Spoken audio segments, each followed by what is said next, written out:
Boa noite, meus amigos. As mulheres. Que responsabilidade a minha. Eu também acho. Muito bem. Vamos lá. Falar sobre o bem e o mal. Nós vamos encontrar na doutrina espírita inúmeras obras que trazem um pouquinho sobre isso. No entanto, assim como o próprio Caminho, Verdade e Vida, que foi lido aqui agora pela Patrícia, e tantas outras, no entanto, nós vamos nos ater a duas obras. Muitas coisas que nos chocam quando ficamos sabendo, ou que nos afetam quando as vivenciamos, possuem suas origens. Tem um pessoal chegando. E nessa afirmativa que nós acabamos de fazer, não dizemos se foi algo bom ou algo ruim, né? Se foi algo do bem ou algo do mal. Sim, porque serve para ambos, apenas dissemos que possuem as suas origens. E dependendo do efeito daquilo que vivenciamos, ou as coisas que nos chocam, nós podemos tomar isso ou aquilo por algo do bem ou algo do mal. Assim, então, como inicialmente eu disse, que na doutrina espírita nós vamos encontrar inúmeras obras falando sobre o bem e o mal, mas nessa reflexão de hoje nós vamos nos ater em duas obras da codificação espírita. A primeira e a última, o Livro dos Espíritos e a Gênese. E vamos fazendo um ping-pong entre essas obras para trazer algumas reflexões dentro da linha de construção de raciocínio que tivemos a oportunidade de fazer ao longo da semana. E aí vamos falar sobre a origem do bem e do mal. O que é o bem? O que é o mal? E nós vamos iniciar pela Gênese, que é a quinta obra da codificação espírita, tratando então da origem do bem e do mal lá no capítulo 3. E nós vamos encontrar nesse capítulo 3, logo no início, no item 1, uma informação muito importante para nortear essa construção desse raciocínio que nós vamos propor para esta noite. E nesse item 1 diz assim, é um parágrafo curtinho, mas que traz ali profundos ensinamentos. Ele diz assim: sendo Deus o princípio de todas as coisas, e sendo todo sabedoria, todo bondade, todo justiça, tudo o que dele procede há de participar dos seus atributos. Porquanto, o que é infinitamente sábio, justo e bom, nada pode produzir que seja ininteligente, mau e injusto. O mal que observamos não pode ter nele a sua origem. Desse parágrafo curtinho, nós vamos meio que fatiar esse parágrafo e vamos começar a fazer alguns entendimentos. Então, nós vamos olhar inicialmente para a frase que diz: tudo o que dele procede há de participar de seus atributos. Então eu posso entender que tudo que se origina de Deus participa dos seus atributos, ou seja, existe em razão de seus atributos. Mas quais são esses atributos de Deus?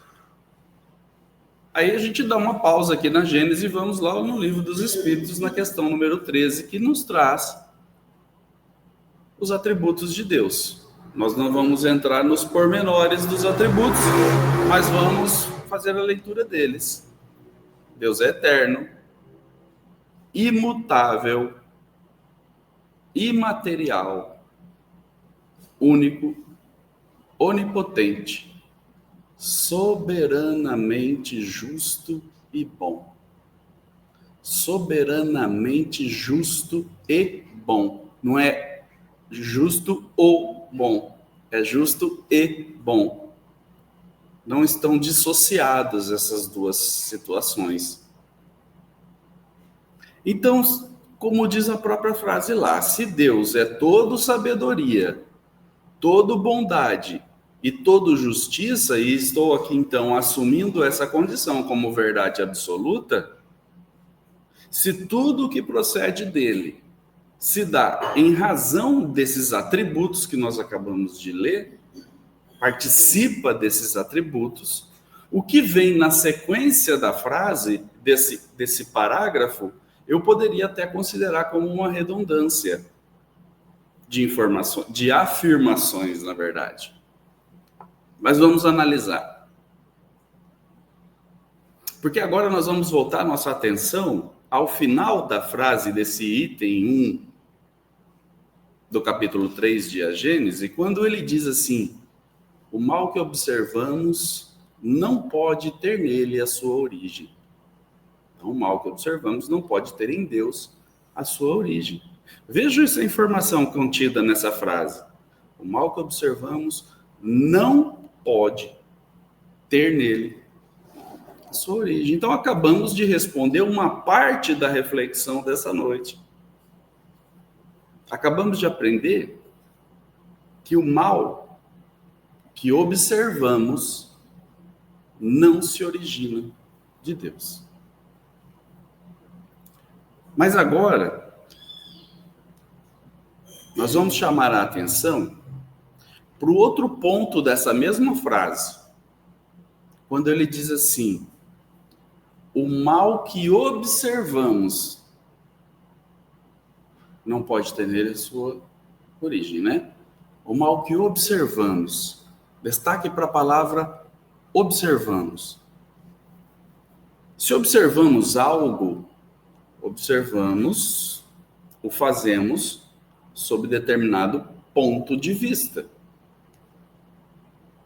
Então, pode ser algo que observamos, já temos condições iniciais de entendermos, de refletirmos, para daí julgarmos se é algo bom ou algo mal.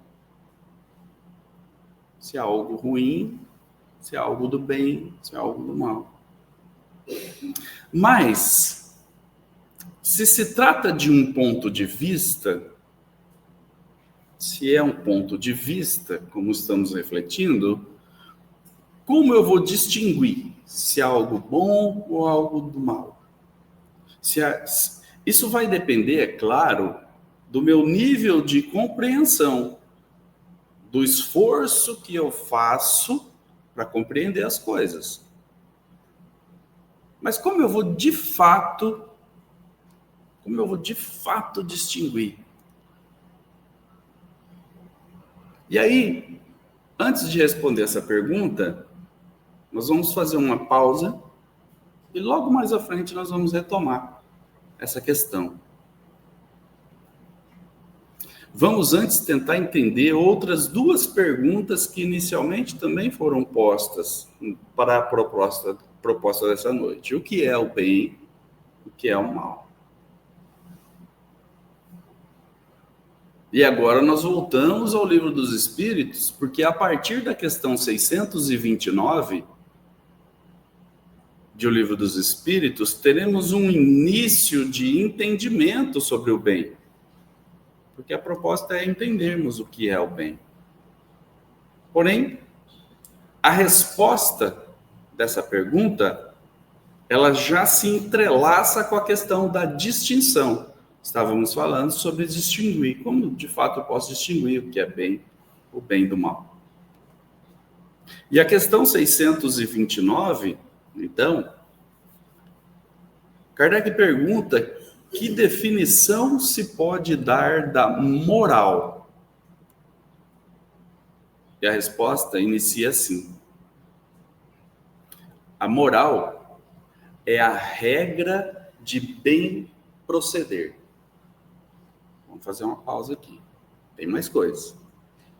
É a regra de bem proceder. Ou seja, é uma regra. Isto é, os espíritos continuam. É a distinção, aí ele entrelaça. É a distinção entre o bem e o mal. Então, a moral é essa regra de bem proceder, distinguindo o que é bem do que é mal. Nota-se, então, que ele entra nesse mérito do bem e do mal para explicar essa regra que lhe dá um nome de moral. E essa regra de bem proceder, essa regra que ele chama de moral, está fundamentada onde? Aí os espíritos respondem nessa mesma resposta da questão 629. Funda-se na observância da lei de Deus. O homem procede bem quando tudo faz em vista e pelo bem de todos, porque então cumpre a lei de Deus. Veja que ele fecha o raciocínio. Então, quando eu procedo bem, estou atuando de forma moralizada. Ou seja, estarei cumprindo uma regra que dá-se o nome de moral. E quando isso acontece, significa que eu já distingui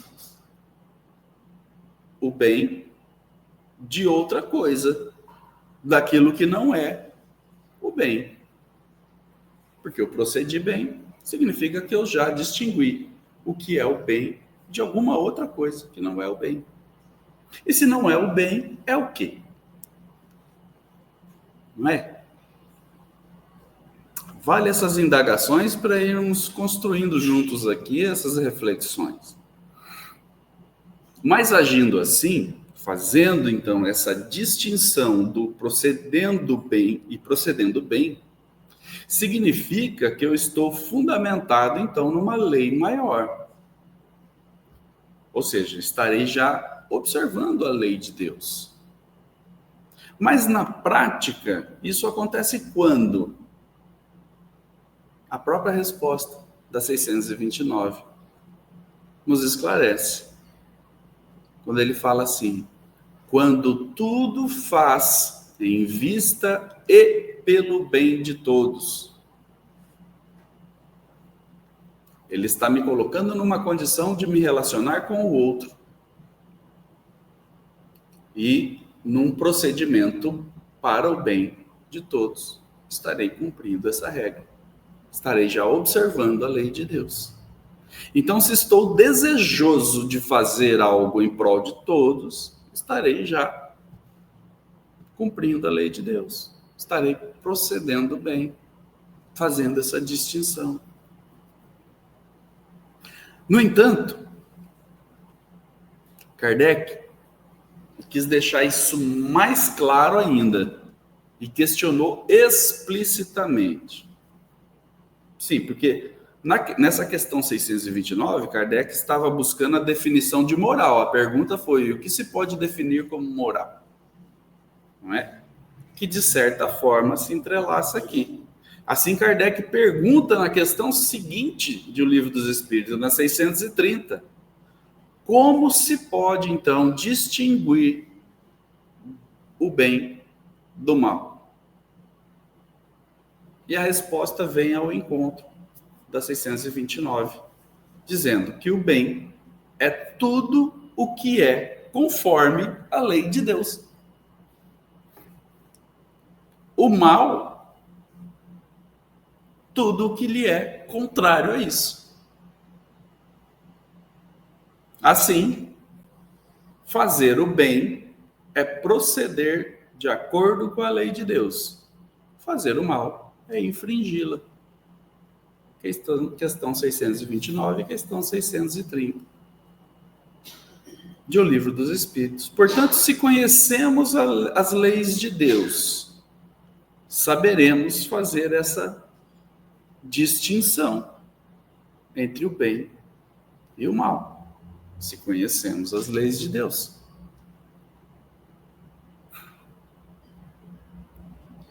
E a questão 633, um pouquinho mais à frente, vai nos introduzir nessa reflexão da lei de Deus em relação ao bem e o mal propriamente.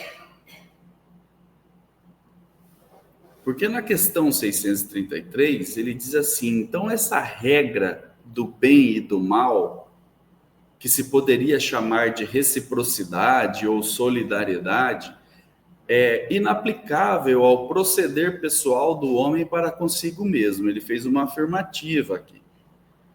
Mas aí ele questiona, achará ele, o homem, na lei de Deus, na lei natural, a regra desse proceder e um guia seguro? Ou seja, vai achar na lei de Deus, então, um guia seguro e essa regra de bem proceder, vamos encontrar esse guia seguro?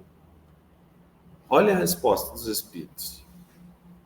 Aqui ele entra até fazendo uma analogia muito interessante para a gente compreender isso. Dizem assim os Espíritos, quando comeis em excesso, verificais que isso vos faz mal. Ponto. A gente come em excesso. E aí? Exagerei. Não devia ter comido tanto. Verifiquei que isso me fez mal. Porque eu exagerei, excedi. Pois bem, dizem os Espíritos, é Deus quem vos dá a medida daquilo de que necessitais. Quando excedeis dessa medida, sois punidos. Eu já estava satisfeito. Resolvi comer um pouquinho mais. Passei mal. Se eu já estava satisfeito, eu já entendi que era até ali que eu devia seguir. Mas eu resolvi. E dizem os Espíritos que em tudo é assim. A lei natural, ou seja, a lei de Deus, traça para o homem o limite das suas necessidades. Se ele ultrapassa esse limite, é punido pelo sofrimento. Eu comi mal, comi mais do que eu devia, estou passando mal.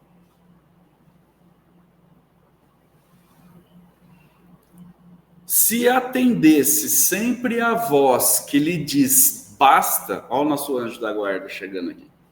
Já deu. Não, mas eu quero comer mais um pouquinho, mas já deu. Já entendi que eu estou satisfeito. Nossa, mas está tão bom essa torta aqui que a dona Cleide fez. Vou comer mais um pedação. Então, se a gente atende a voz que nos diz basta, evitaria a maior parte dos males cuja culpa lança a natureza.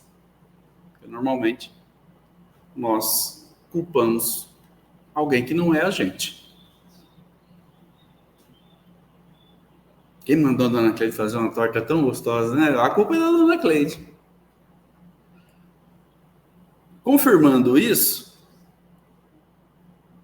essa analogia que ele faz aqui na 633, então, voltamos em A Gênese, no mesmo capítulo 3, que está nos servindo de base para a reflexão de hoje. Só que agora, do item 1, nós vamos dar um pulo lá para o item 8, com o seguinte exemplo. Diz assim, tomemos para termo de comparação um fato vulgar. Sabe um proprietário que nos confins de suas terras há um lugar perigoso. Lá no final das terras de uma pessoa tem um lugar que é perigoso, onde poderia perecer ou ferir-se quem por lá se aventurasse. Então tem um lugar lá que é perigoso. Que faz a fim de prevenir os acidentes? Manda colocar perto um aviso tornando defeso ao transeunte ir mais longe, por motivo de perigo. Então a placa lá. Aqui é o limite, não passa daqui. Perigo adiante. Cuidado com o cachorro bravo. Temos os avisos. Aí está a lei, que é sábia e previdente. Está te avisando, está nos avisando. Só vai até aqui. Daqui para frente é perigoso. Se apesar de tudo, um imprudente desatende esse aviso e vai além do ponto onde se encontra e se sai mal, de quem pode ele se queixar, senão de si próprio? Ainda diz a Gênesis, nesse mesmo item 8, outro tanto se dá com o mal, evitá-lo-ia o homem se cumprisse as leis divinas. Por exemplo, Deus pôs limite à satisfação das necessidades. Desse limite, a saciedade adverte o homem. Se este o ultrapassa, fala voluntariamente, ou seja, livre-arbítrio. Eu entendi o limite e eu decido se eu vou adiante ou não. As doenças, as enfermidades, a morte que daí podem resultar, provém da sua imprevidência, não de Deus. Portanto, Deus colocou as regras e nos deu a condição de entender a nossa saciedade, pela saciedade, os limites da nossa necessidade. Mas também nos deu inteligência e o livre-arbítrio. Nós decidimos. Eu vou ultrapassar esse limite. Portanto, com esse exemplo contido na Gênesis e a questão 633 de O Livro dos Espíritos, já iniciamos o entendimento sobre a origem do mal, ou daquilo que pensamos que seja o mal. Porque se a lei de Deus está posta e nós decidimos, pelo nosso livre-arbítrio, transgredi-la, quem é a origem do mal?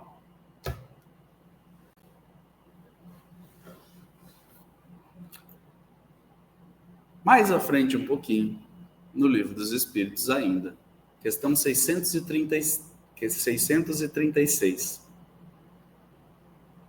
Kardec pergunta assim: são absolutos para todos os homens o bem e o mal? A resposta dos Espíritos é como a clareza da exposição. A lei de Deus é a mesma para todos. Porém, o mal depende principalmente da vontade que se tenha de o praticar. E de onde vem essa vontade de praticar o mal? Os Espíritos ainda continuam. O bem é sempre o bem e o mal é sempre o mal.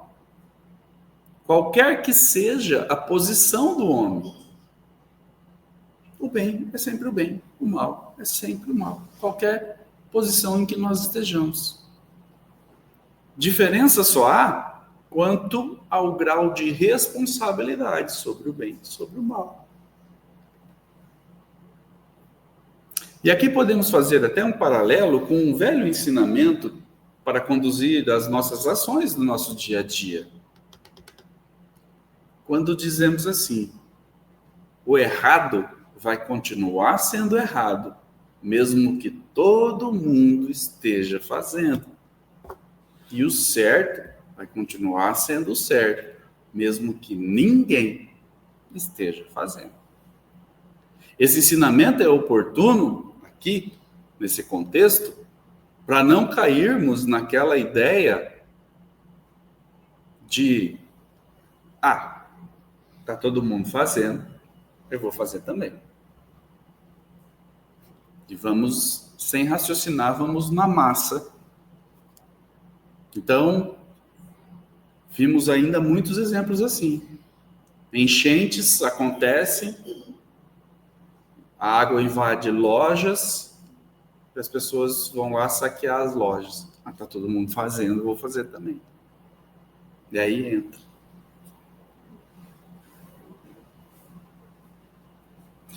Agora, nós percorremos algumas questões de O Livro dos Espíritos, nós vamos voltar na Gênesis.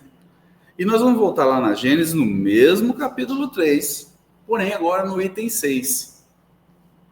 Quando ele diz assim: porém, os males mais numerosos são os que o homem cria pelos seus vícios, o que provém do seu orgulho, do seu egoísmo, da sua ambição, da sua cupidez, de seus excessos em tudo. Primeira frase do item 6, capítulo 3 de A Gênesis.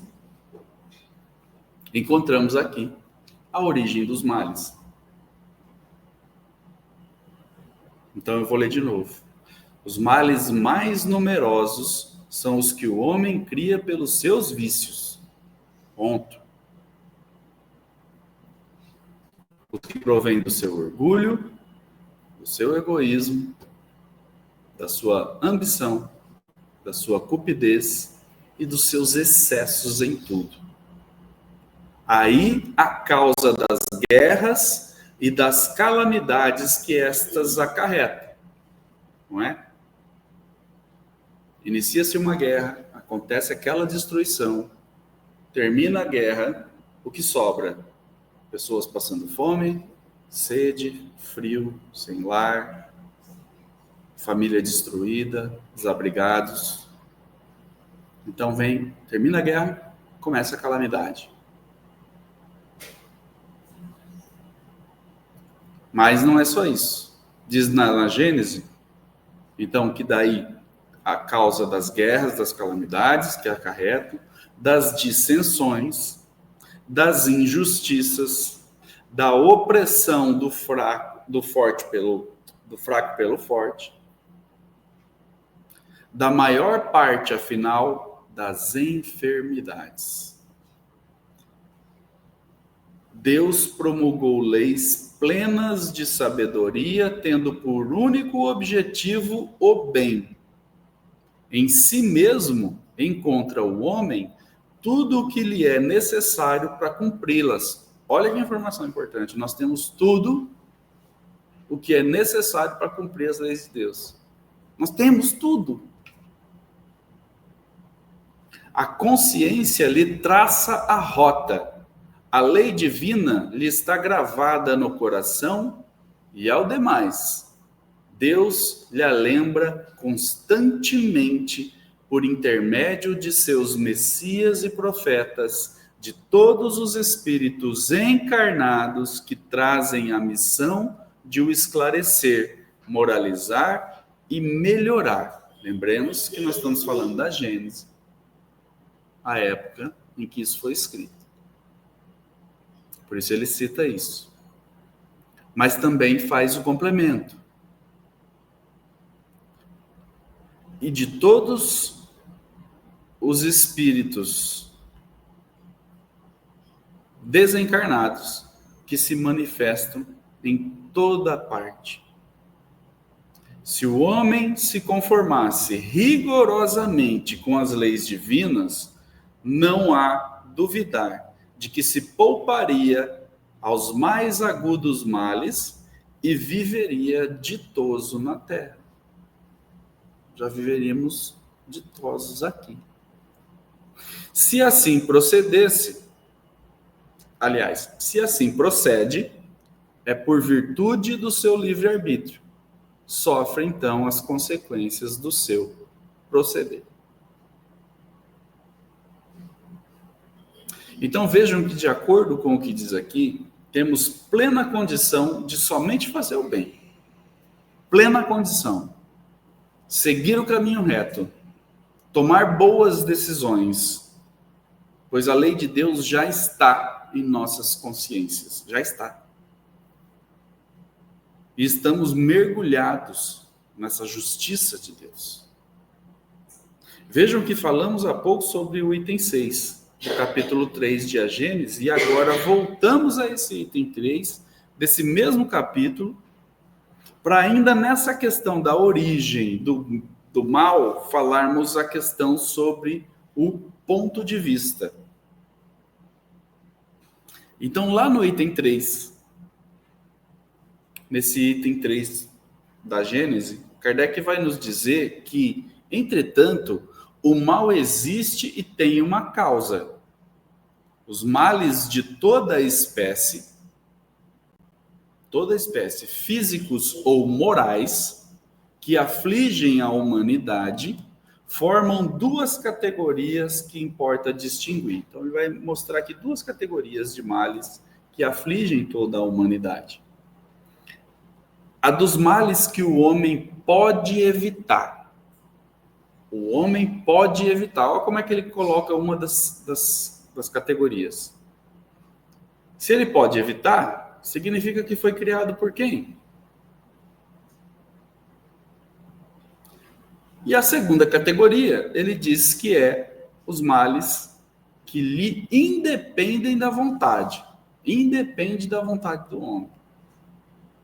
E aí ele cita que entre esses últimos, ou seja, esses males que independem da nossa vontade, cumpre-se incluamos os flagelos naturais. O homem cujas faculdades são restritas não pode penetrar nem abarcar o conjunto dos desígnios do Criador. Não pode. Por que não? Porque temos a dificuldade de compreender os desígnios de Deus. Aí, o próprio texto responde essa pergunta. Por que nós temos essa dificuldade de compreender os desígnios de Deus? Porque nós apreciamos as coisas do ponto de vista da nossa personalidade, dos interesses factícios, ou seja, daquilo que é falso, não é natural, e convencionais, que criou para si mesmo. Então, nós criamos isso para nós mesmos, aquilo que me convém. Lembrando que falamos de orgulho e egoísmo lá atrás. Que criou para si mesmo e que não se compreendem na ordem da natureza. Por isso é que muitas vezes se lhe afigura mal e injusto aquilo que consideraria justo e admirável se lhe conhecesse a causa, o objetivo, o resultado definitivo.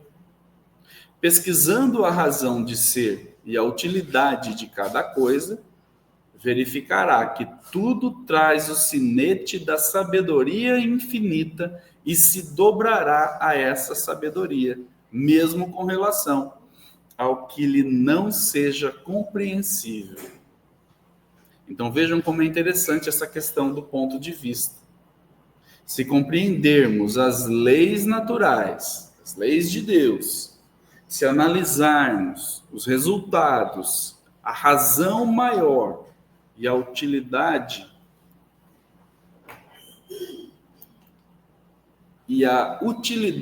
de cada situação que estamos vivenciando,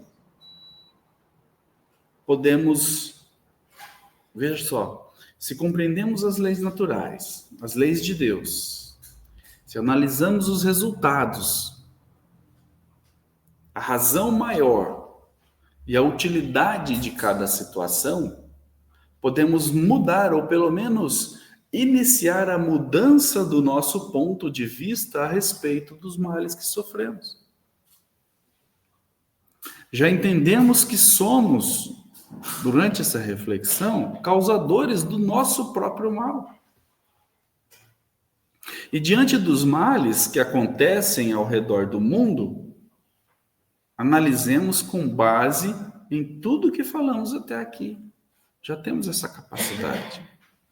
É necessário, então, abandonarmos as reações imediatas, baseados no nosso pouco entendimento das coisas e, muitas vezes, embarcando no senso comum, nos deixando abater diante das situações que, em princípio, se afiguram como um mal. Nas mais diversas questões que nos envolvem individualmente, ou em família, ou em sociedade, muitas vezes julgamos saber mais do que realmente sabemos.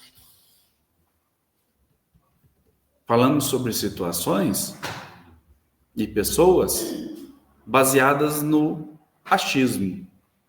Eu acho que.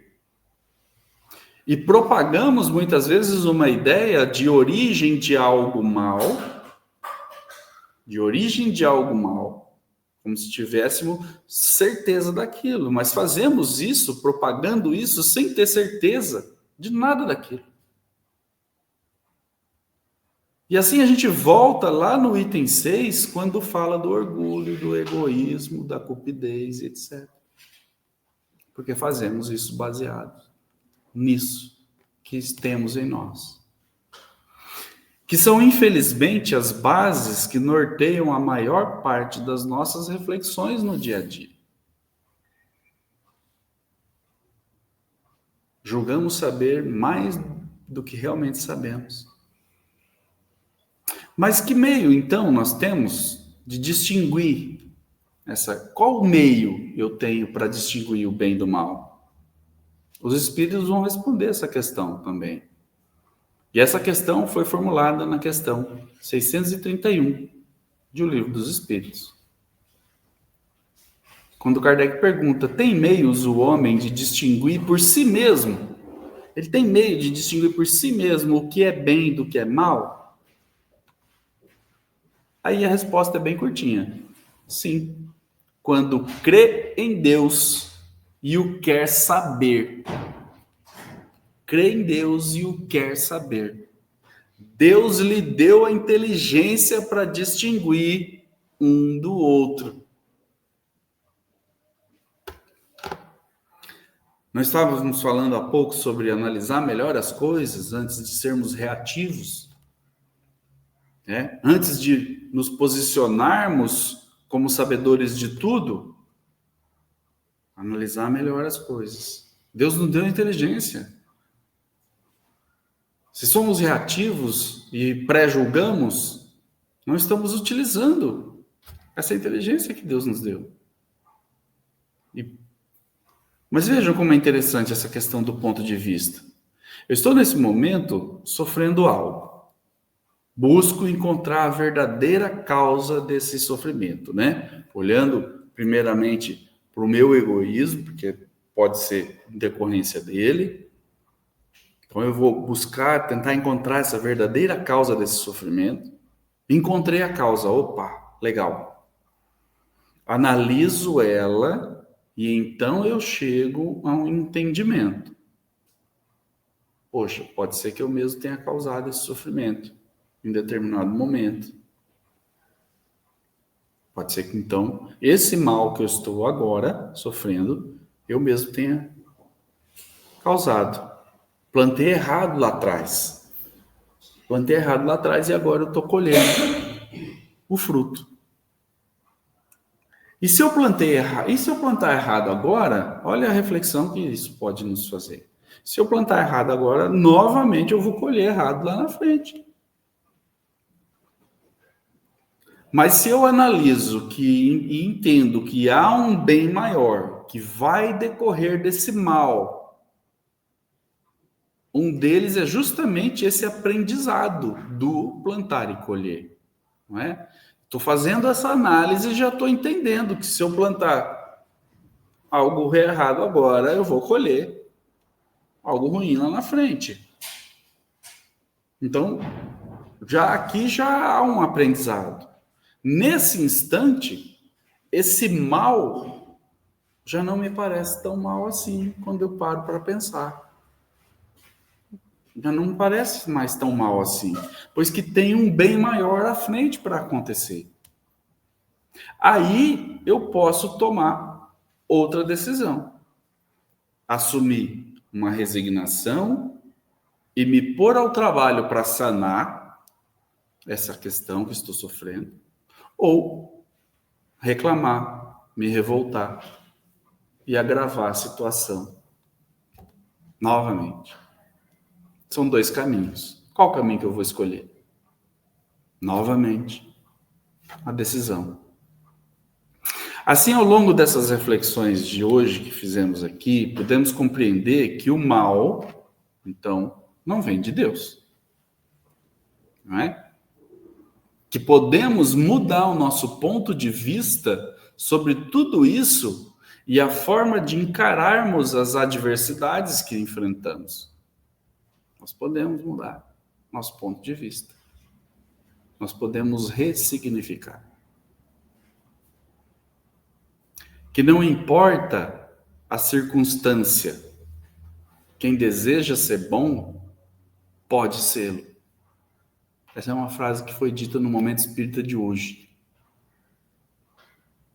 Não importa a circunstância, quem deseja ser bom, pode sê-lo.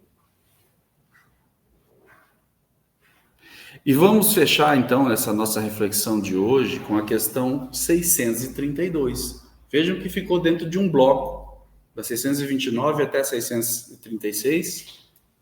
E agora eu fecho. Nós fechamos com a 632 de O Livro dos Espíritos, onde Kardec vai questionar se não podemos nos enganar na hora de apreciar, de avaliar e distinguir o bem do mal. E ao invés de estarmos fazendo um bem, estarmos fazendo um mal. Então Kardec faz esse raciocínio. Eu avaliei. E eu acho que o que eu vou fazer agora é um bem. Mas será que eu não posso me enganar? E ao invés de estar fazendo bem, eu vou estar fazendo mal?